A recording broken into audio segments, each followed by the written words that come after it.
नमो नमः छात्राः। अद्य वयं भवतां संस्कृत पाठ्यपुस्तकस्य प्रथमाध्यायस्य प्रथमपाठस्य वा अध्ययनं करिष्यामः। प्रथमपाठस्य नाम वर्तते सुभाषितानि। आपके प्रथम पाठ का नाम क्या है? सुभाषितानि। तो सर्वप्रथम वयं सुभाषितानि अस्य कः अर्थः इति पश्यामः। इसका अर्थ हम देखते हैं शीर्षक का। सुभाषितानि ये जो पद है सु उपसर्ग धन भाषित इस प्रकार बना हुआ है। सु अर्थात अच्छी प्रकार के और भाषित यानी वचन, यानी अच्छी प्रकार के और मधुरता से युक्त जो वचन है वो कहलाते हैं सुभाषित। और बहुवचन में अर्थात एक से दो से अधिक जब ऐसे वचन होंगे तो हम उन्हें बोलते हैं सुभाषितानि। तो आइए आपकी पाठ्य पुस्तक का प्रारंभ अच्छे वचनों से, अच्छे विचारों से करें और जीवन में भी उन्हें धारण करें। प्रथम श्लोक वर्तते पृथिव्यां त्रीणि रत्नानि जलमन्नं सुभाषितं मूढ़ैः पाषाणखण्डेषु रत्न संज्ञा विधीयते। पृथ्वी पर तीन ही रत्न हैं। कौन से? जल, अन्न, सुभाषित। और मूर्खों के द्वारा पाषाण खंडेशु पत्थर के टुकड़ों में रत्न संज्ञा अर्थात रत्न का नाम विधीयते यानी दिया जाता है या रखा जाता है। अब इसका भावार्थ देखते हैं कि सामान्य रूप से हम रत्न किसे बोलते हैं? जो बहुमूल्य वस्तु हो, जैसे सोना, चांदी, हीरा, जवाहरात, जो भी हमें कीमती वस्तु दिखाई देती है उसे हम रत्न कहते हैं। तो पाठ में बताया गया है कि पृथ्वी पर तीन ही रत्न वास्तविक हैं। कौन कौन से? जलम, अन्नम यानी अनाज, और सुभाषित यानी अच्छे वचन। ये अनाज, पानी और जो अच्छे वचन हैं यही हमारे जीवन के लिए सबसे अधिक बहुमूल्य हैं। और इसके अतिरिक्त जो भी पाषाण खंड यानी पत्थर के बीच में से निकलने वाले रत्न हैं, इनको रत्न संज्ञा यानी रत्न का नाम मूढ़ैः यानी मूर्ख लोगों के द्वारा विधीयते यानी दिया जाता है। वास्तव में जो रत्न है वो तो तीन ही है, जल, अन्न और अच्छे वचन। तो हमें सबसे अधिक महत्व इन्हीं तीन रत्नों को देना चाहिए, जल को, अन्न को और अच्छे वचनों को। द्वितीय श्लोक वर्तते सत्येन धार्यते पृथ्वी सत्येन तपते रविः सत्येन वाति वायुश्च सर्वं सत्ये प्रतिष्ठितम्। सत्येन ये जो शब्द है ये सत्य शब्द तृतीय विभक्ति एक वचन। अर्थ है सत्य के द्वारा। धार्यते पृथ्वी सत्य के द्वारा धारण किया जाता है। किसे? पृथ्वी यानी पृथ्वी को। सत्य के प्रभाव से ही धरती को, पृथ्वी को धारण किया जाता है। सत्येन तपते रविः जो सूर्य है वो ही सत्य के प्रभाव से ही तपते यानी चमकता है। और सत्येन वाति वायुश्च जो हवा है, जो वायु है वो भी सत्य के प्रभाव से ही वाति यानी बहती है। सर्वं सत्ये प्रतिष्ठितम सब कुछ जीवन में, दुनिया में जो कुछ भी हमें दिखाई देता है वो सब सत्य में ही प्रतिष्ठित है।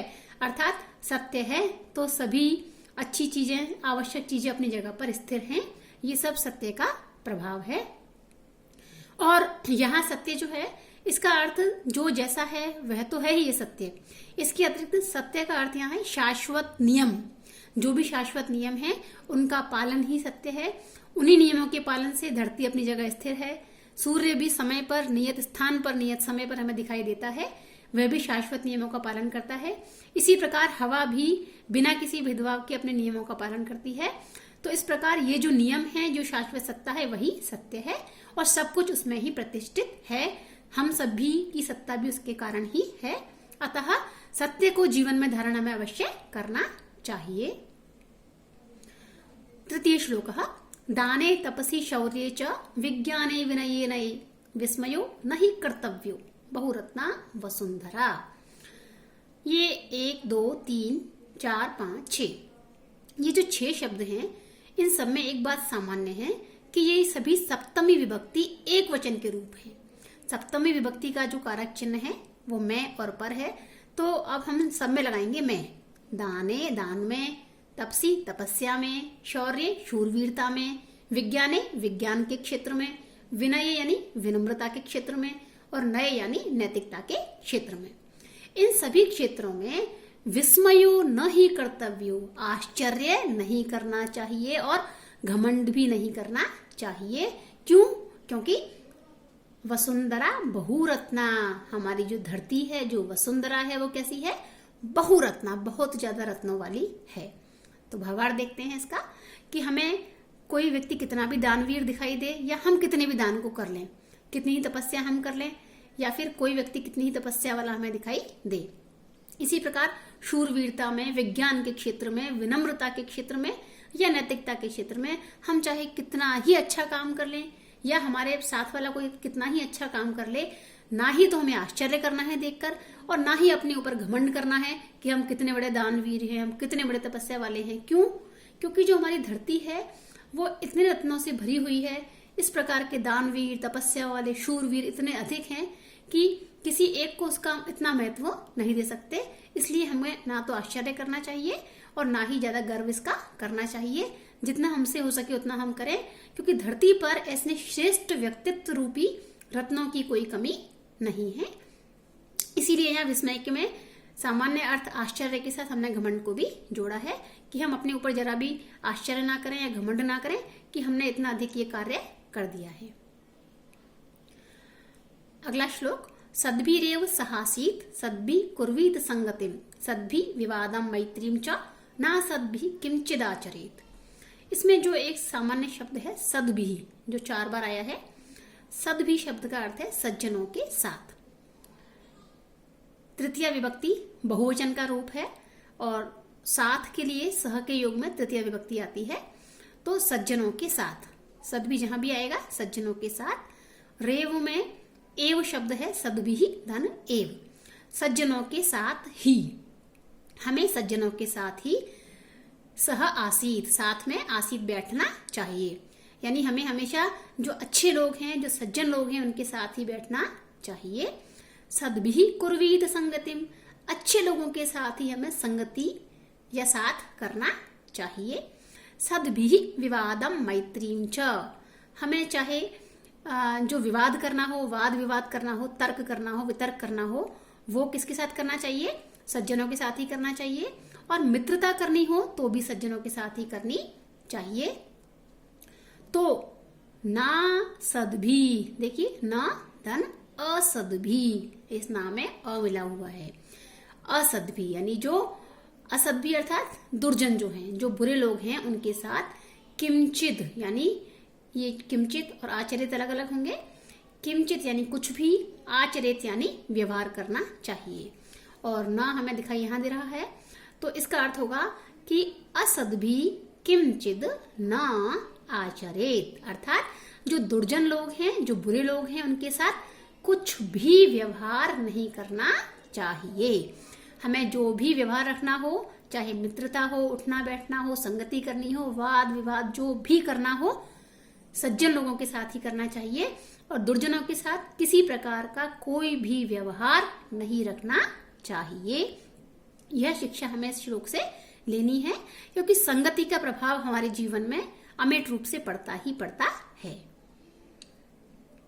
अगला श्लोक, धन धान्य प्रयोगेषु विद्यायाः संग्रहेषु च आहारे व्यवहारे च त्यक्त लज्जः सुखी भवेत। इसमें सुखी रहने का जो साधन है, जो कारण है, जो मंत्र है, वह बताया गया है कि धन के प्रयोग में, धान्य के प्रयोग में, विद्या के संग्रह में, विद्या का संग्रह अर्थात पढ़ना, हम जो पढ़ते हैं तो हम विद्या का संग्रह ही तो कर रहे हैं। तो पढ़ने में, विद्या ग्रहण करने में, आहार यानी भोजन के समय, व्यवहार यानी सामान्य कोई भी लेन देन जो करते हैं, उधार देना लेना, इन सब चीजों में त्यक्त लज्जः यानी लज्जा को, त्यक्त यानी छोड़ने वाला, जो व्यक्ति लज्जा नहीं करता है, लज्जा से रहित होता है, वही व्यक्ति सुखी होता है। भावार्थ देखिए, चाहे हम धन धान्य का प्रयोग करें या पढ़ाई करें या किसी के यहाँ भोजन पर जाएं या अपने घर में भोजन करें, कोई भी लेन देन करें, अगर हम संकोचवश स्पष्ट रूप से अपनी बात को नहीं कहते हैं तो हम परेशान होते हैं।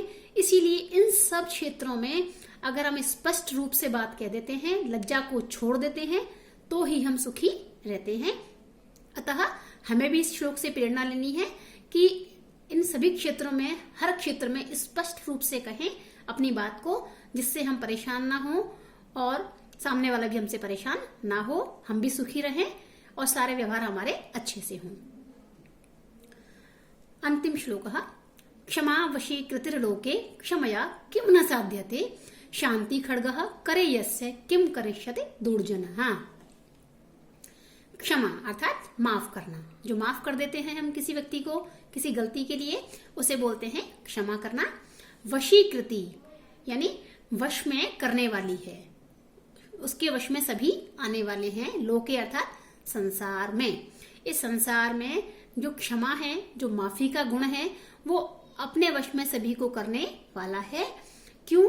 क्योंकि क्षमया किम न साध्यते, ऐसा कौन सा कार्य है जो माफी के द्वारा न किया जा सके।